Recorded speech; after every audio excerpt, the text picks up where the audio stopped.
അല്ല, ഈ PSC വിഷയത്തിൽ നേരത്തെ തന്നെ PSCയുടെ വിശ്വാസ്യതയെ കളഞ്ഞു കുളിക്കുകയാണ് CPM ഭരണകൂടം യഥാർത്ഥത്തിൽ ഈ ഗവൺമെൻറ് ചെയ്തിട്ടുള്ളത്.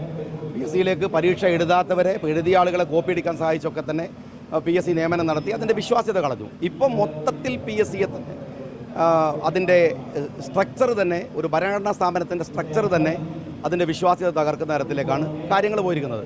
ഒരുപക്ഷെ നേരത്തെ MTയുടെ ഒരു സിനിമയുണ്ട്, വിൽക്കാനുണ്ട് സ്വപ്നങ്ങൾ എന്ന് പറയുന്ന സിനിമ. അതുപോലെ വിൽക്കാനുണ്ട് PSC, വിൽക്കാനുണ്ട് ജോലി എന്ന് പറയാവുന്ന തരത്തിലേക്ക് കേരളത്തിലെ അത്ര മാർക്കറ്റിൽ PSC മെമ്പറെ വിൽക്കും, ആ ഇൻസ്റ്റിറ്റ്യൂഷനെ വിൽക്കും, ഇനി ജോലിയാണോ ജോലി വിൽക്കും എന്നുള്ള തരത്തിലുള്ള പച്ചയായ അഴിമതിയാണ് CPM നേതൃത്വത്തിൽ നടന്നിട്ടുള്ളത്. അല്ല, പ്രത്യക്ഷ സമരം എന്ന് പറയുന്നത് പ്രത്യക്ഷമായിട്ട് പറയുന്നു എന്നുള്ളതാണ് ഇതിൽ കാര്യം.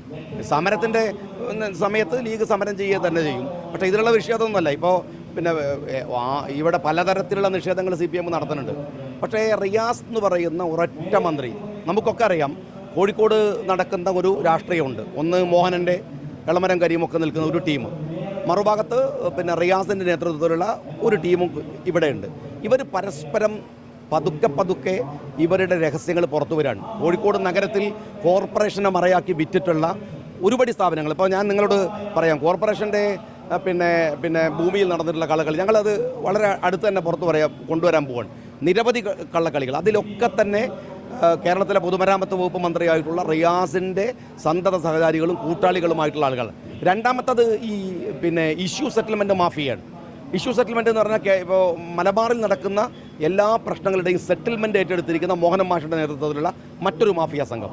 യഥാർത്ഥത്തിൽ ഇത്ര ഭീകരമായിട്ട് താഴെത്തട്ട് വരെ അഴിമതി നിറഞ്ഞു നിന്നൊരു സമയം കേരളത്തിൽ ഉണ്ടായിട്ടില്ല എന്നുള്ളത് ഉറപ്പാക്കുന്നതാണ് പുതിയ വാർത്തകളൊക്കെ.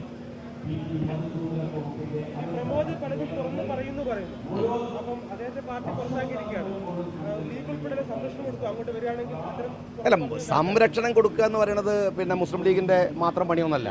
അങ്ങനെ ആരെങ്കിലും പറയുന്നതിനനുസരിച്ച് സംരക്ഷണം കൊടുക്കണം. ഈ പ്രമോദ് എന്ന് പറയുന്ന ആളുടെ പിറകിൽ തന്നെ ആരൊക്കെ ഉണ്ട്?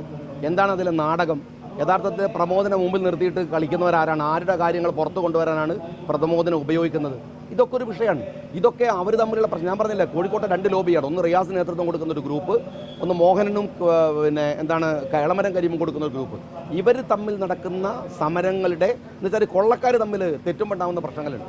കൊന്ന കഥ പറയും, കട്ടെടുത്ത കഥ പറയും, കള്ളന്മാരും കൊള്ളക്കാരും തമ്മിൽ തെറ്റുമ്പോൾ ഉണ്ടാകുന്ന അങ്ങോട്ടും ഇങ്ങോട്ടുള്ള പരാക്രമങ്ങളുണ്ട്. ഇപ്പോൾ നടക്കുന്നത് ഈ രണ്ട് കൊള്ള സംഘങ്ങൾ തമ്മിൽ തെറ്റിയപ്പോൾ വരുന്ന വാർത്തകളാണ്. അതുകൊണ്ട് അതിൻ്റെ ആർക്ക് സംരക്ഷണം കൊടുക്കണം, ആരാണിതിലെ യഥാർത്ഥ കള്ളം എന്നൊക്കെയുള്ളത് പതുക്കെ പറയാൻ മാത്രമേ കഴിയുള്ളൂ. പക്ഷേ ഞാൻ പറയുന്ന ഒരു ഒറ്റ പ്രശ്നം ഇതാണ്, PSCയെ പോലെയുള്ളൊരു ഇൻസ്റ്റിറ്റ്യൂഷനെ നേരത്തെ തന്നെ പോലീസിലടക്കം ആളുകളെ തിരികെ കയറ്റുന്നതിലുള്ള വിശ്വാസ്യത കളഞ്ഞു. ഇപ്പോൾ ആ ഇൻസ്റ്റിറ്റ്യൂഷൻ തന്നെ ഒരു വിശ്വാസ്യതയില്ലാത്തൊരു സ്ഥാപനമാക്കി മാറ്റുന്നു എന്നുള്ളതാണ് ഇതിലേറ്റവും പ്രധാനപ്പെട്ട പ്രശ്നം.